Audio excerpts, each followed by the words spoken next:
Сайн байцгаана уу хүүхдүүдээ үлгэрч ахын та бүхэндээ өнөөдөр Тэмээ яагаад 12 жилд ороогүй вэ тухай үлгэрийг та бүхэндээ сонирдуулахад бэлэн боллоо. Эртэ урдын цаг тоололд дөнгөж эхэлж байхад өвөг дээдэс маань он тооллыг 12 амьтны нэрээр нэрлэх болж гинэ.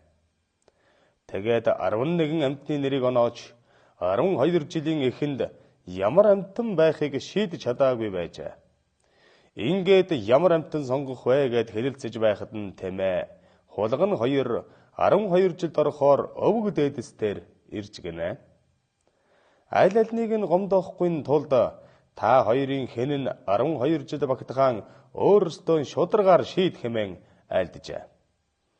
Тэмээ хулган 2 буцах замдаа хэрхэн шийдэхээ ярилцаж гинэ. Тэмээ хулган 2 буцах замдаа хэрхэн шийдэхээ ярилцахдаа тэгээд маргааш өглөөний нарыг хэн төрүүлж үтсэн нь 12 жилийн түрүүнд орохоор болжээ. Тэмээ биеийнхэн том дэрдэж итгэлтэйгээр зүүн зүг рүү харан зогслоо.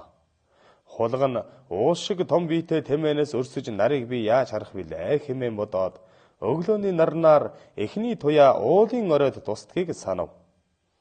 Тэмээ хулган 2 маргаашийн манд хулаан нарыг бие биесээ өрсөж харахын тулд Тэмээ зүүн зүг рүү хулган баруун зүг рүү харан хөдөлгүй зогсов.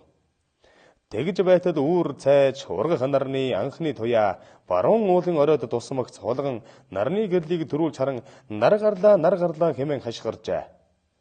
Тэр цагаас хойш Тэмээ үнс асгасан газар харагдах бүрт өнөөх хулганыг бяз дарах санаатай үнсэн дээр хөрвөөж дэвсэлдэг болжээ. Ийхүү хулган ухааны тусаар мандах нарны туяаг төрүүлж харснаар 12 жилд багтахаар болж Тэмээ маань хасагджээ.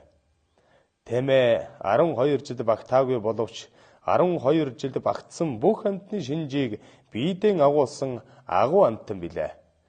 Ингээд хүүхдүүд багчууд та хүн маань тэр агуу хүчит 5 хошуу малын маань хамгийн том тэнхээд амьтан Тэмээ маань хулганжигтай, үхэр гэдэстэй, бар тавгтай, туулай хамартай, луу биетэй, могоо нүдтэй, морин дэлтэй, хонин ноостой, бичим бөхтэй, дахиа өрөвдөгтэй, нохой гуйтай, гахай сүүлтэй, агуу хүчит амьтан ийхүү дөржээ.